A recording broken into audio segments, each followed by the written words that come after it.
I mean, you can say, you know, there is good and bad drawing, but any drawing that is done to explain something is a good drawing if it explains it well. It doesn't matter about the way and the technique the mark is put down. That word naive, that's okay if it's communicating, and all good drawing is about communicating ideas or information. And, you know, for me, currently, what I'm enjoying is putting drawing and words together. I write a lot on my drawings, and I scribble a lot in my library books or my books at home in my own library. Shouldn't have said that, should I? Library books.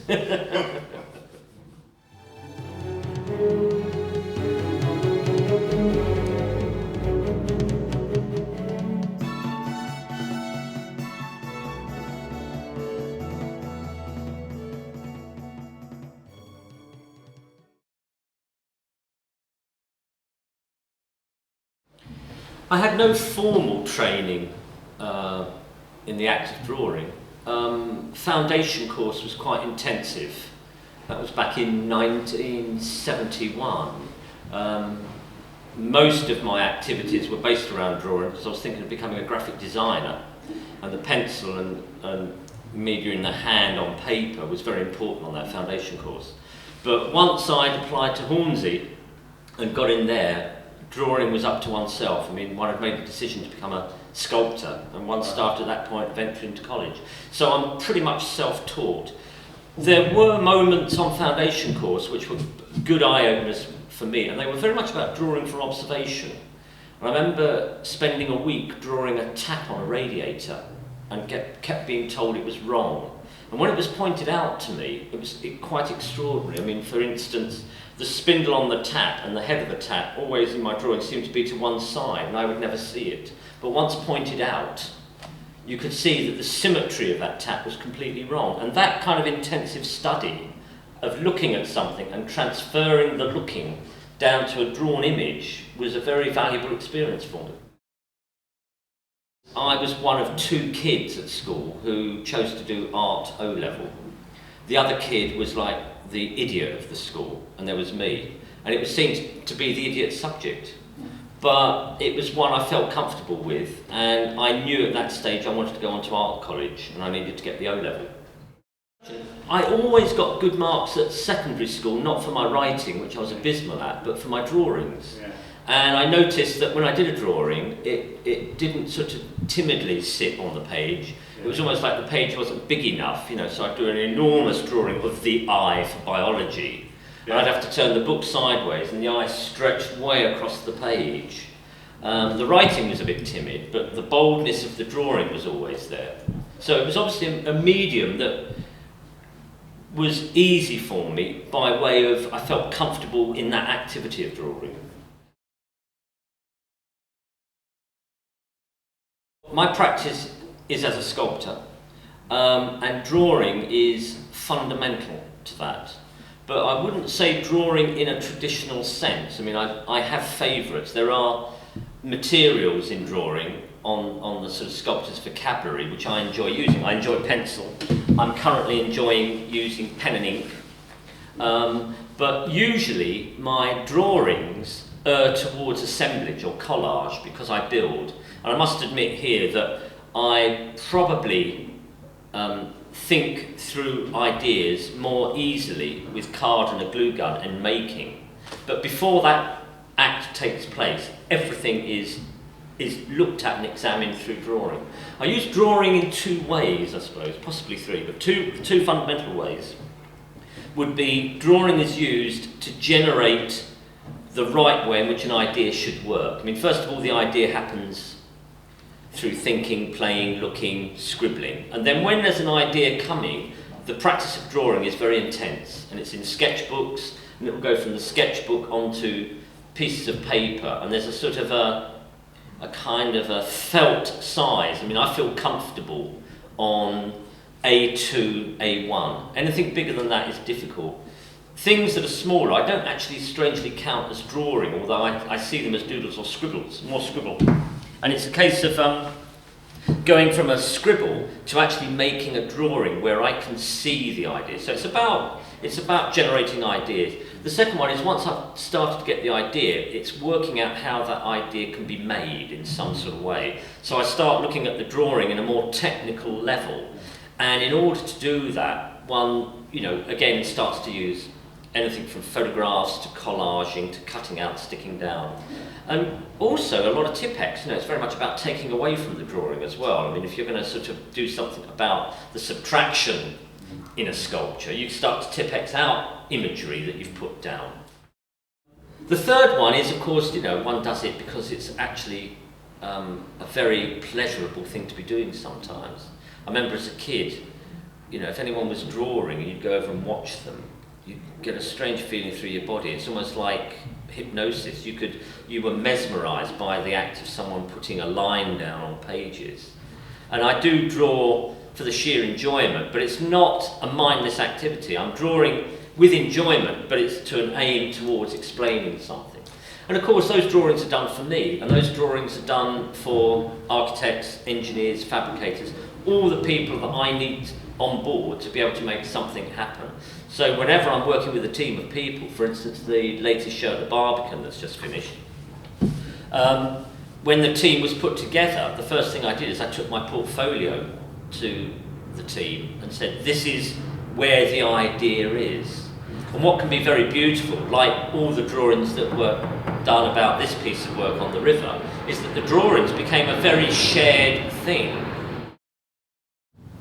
I remember when this sculpture was constructed or deconstructed, Slice of Reality, I would take drawings every week up to the breaker's yard where the ship was cut.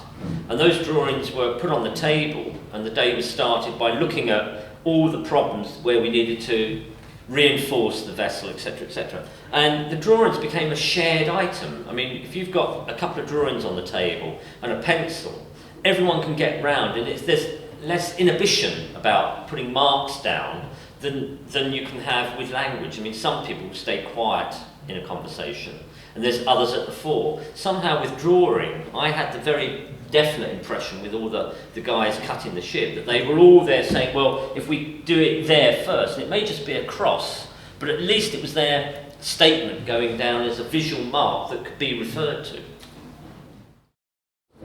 I think people get the idea, the notion that drawing is a skill, and I'm not sure if it is. It has to be for me, because I have to be able to explain engineered and architectural ideas in my work to professionals working in those fields.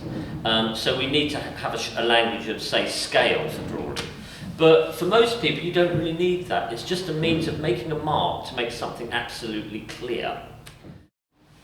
Yeah, I always think it's a shame that within the arts at secondary school and primary school, well, primary school is possibly there, in the secondary school somehow the act of drawing, or any creative act at secondary school, is somehow subdued, unfortunately.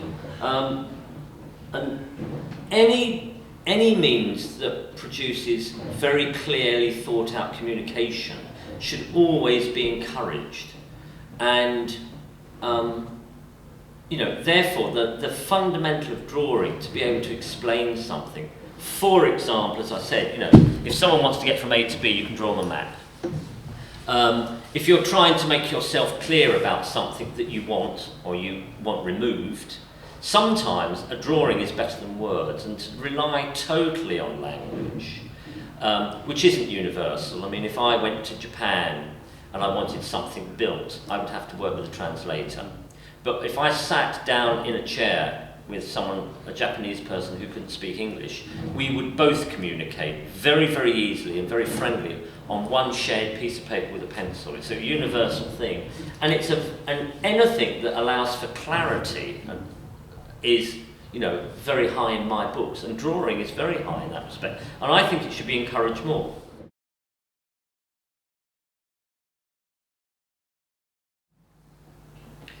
I don't think there's any one particular person that stands out as an influence on my life vis-a-vis my work. I think what I do is I look at my world in all sorts of ways.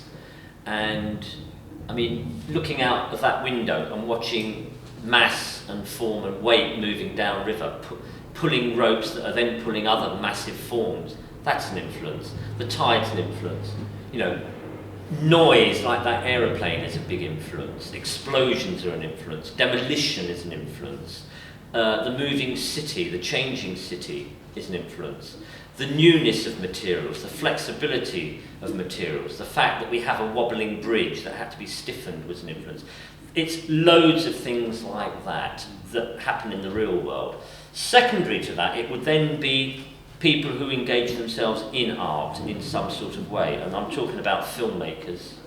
I mean, I'm a big fan of Wim Wenders and Kurosawa.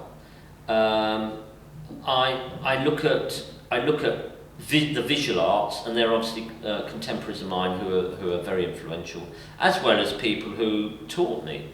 And obviously, in the sound world, I mean, there's people who work with sound and particular natural acoustic instruments, which I'm very interested in. And I'm interested in, you know, bell ringing and drums and the ergonomics of sound making, how sound is made, and looking at all of that.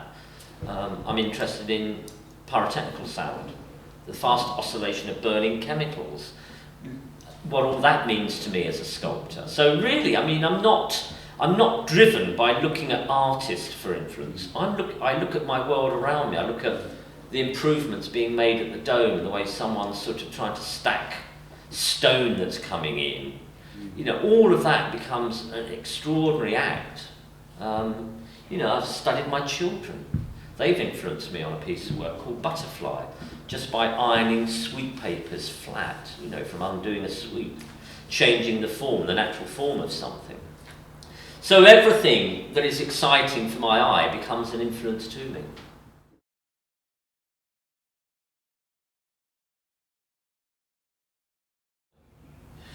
Well, as I say, I always regard the drawings as more collage. Working as a sculptor with architectural space as my material, what I tend to do is I get given an opportunity for a venue or a gig, and I will then go to that site, given that it's possible to do that, and I don't have to travel the other side of the world, and I will photograph the site, be it film or digital. And then that material comes back to the workshop and is processed up as images of the space, and that gets glued down onto paper, or becomes the paper to draw on. And at that point, I then start with a variety of media, anything from Tipex to graphite powder to pencil, ink and pen. Whatever material is demanded of the idea, that can often mean a photograph and scissors, and just cutting the photograph up and gluing it back down on the page is the drawing. And in fact, the pencil hasn't actually been sought after to make or communicate the idea. So really, I start with the photography as a way of presenting the interior space, and then I bring my imagery to it or interrupt the imagery of the photograph. And these drawings are therefore built very much like sculptures. You know, one brings a component in and adds it in. I'm not dyslexic, or at least I don't think I'm dyslexic, but reflecting on it, my world is very visual and always has been. It was as a child. I always made things as a kid. I always had fads and decided to go and make the thing, and I'd have to kind of like work out with a pencil how it was going to be made. So I was self-taught from a very, very early age how to build a boat or an aeroplane or a car as a model. And it became a kind of very useful language for me. And is the simplest way of talking to people, actually. I mean, if someone says, you know, how do I get from A to B? I'll say, if you've got a pencil, and I'll draw them the map, I won't explain it. It's far easier to show them with a drawing. It's a universal language.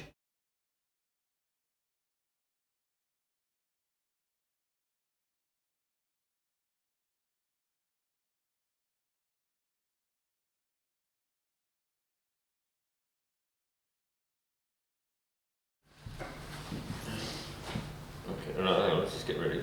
That's it. I'd say I really like drawing, you know, so I always carry a pencil and it should be like 2 foot long, just keep pulling it out.